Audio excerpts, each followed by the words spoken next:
Moi, c'est Amina Tienda Djimibata.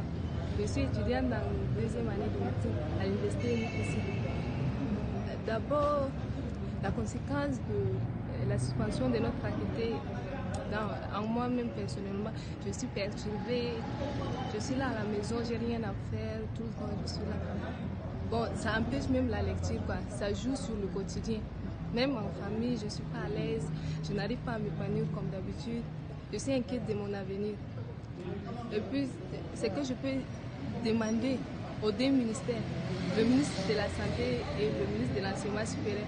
J'implore leur humilité afin qu'ils puissent penser à nous. Étant parents, ils n'aimeraient pas se retrouver dans de telles situations. Ils ne veulent pas voir leurs enfants être dans de telles situations. Donc, j'implore leur compréhension afin qu'ils puissent nous redonner, nous réouvrir notre faculté.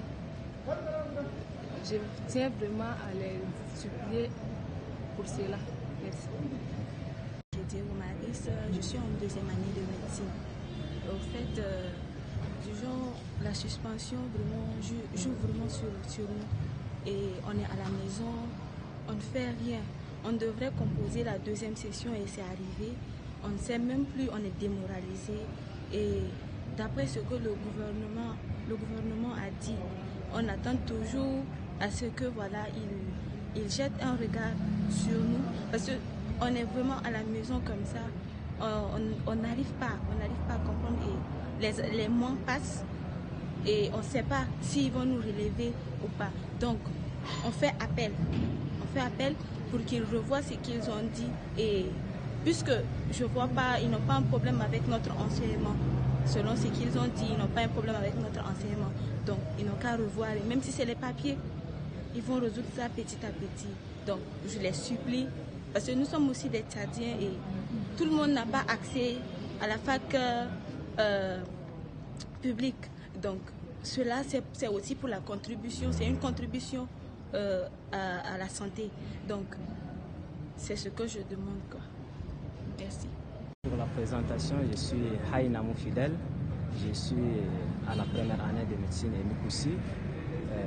C'est concernant la suspension provisoire de l'université, la faculté de la médecine et Mikoussi. Moi, je tire beaucoup de conséquences négatives concernant cette suspension. Je suis à la maison, je passe toute ma journée là. C'est une étude que j'ai envisagée. C'est l'étude la plus longue et difficile et dure dans le monde.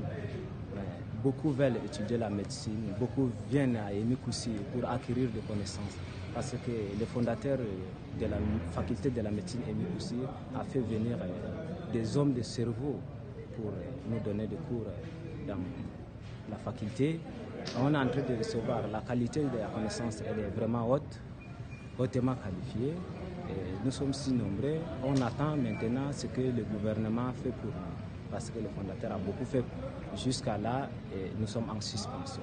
Nous demandons, et moi personnellement j'adresse la demande aux deux ministres, le ministre de l'Enseignement supérieur et le ministre de la Santé publique.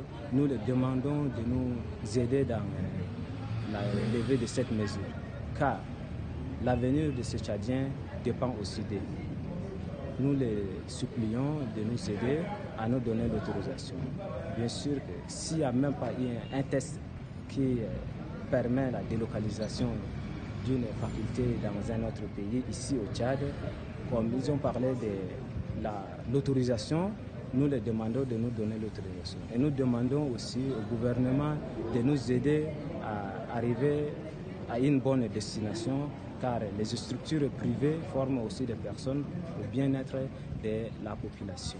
Donc, nous demandons à toutes ces personnes de bonne volonté là, de venir au secours, de nous aider pour que nous arrivions à une bonne destination. Merci pour tout ça.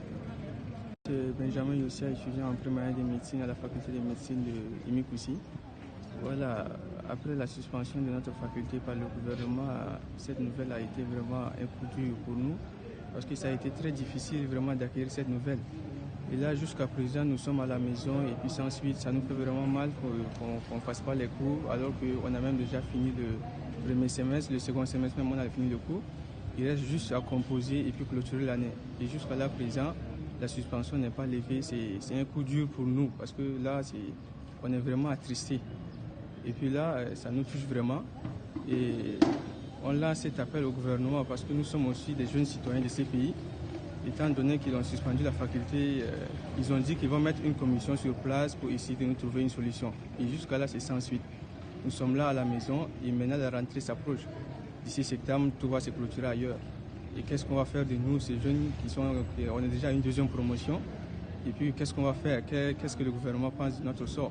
Parce que là, jusqu'à là, on n'a pas d'issue. Et puis, on ne sait quoi faire parce que il y a des jeunes, comme le président de la République en a parlé, il compte même envoyer des jeunes au Cuba pour continuer la logique qu'il a commencé avec les bourses pour Cuba. Et là, jusqu'à présent, nous ici, on a déjà une base en médecine et qu'on a déjà bien débuté. Et voilà qu'on reste à la maison.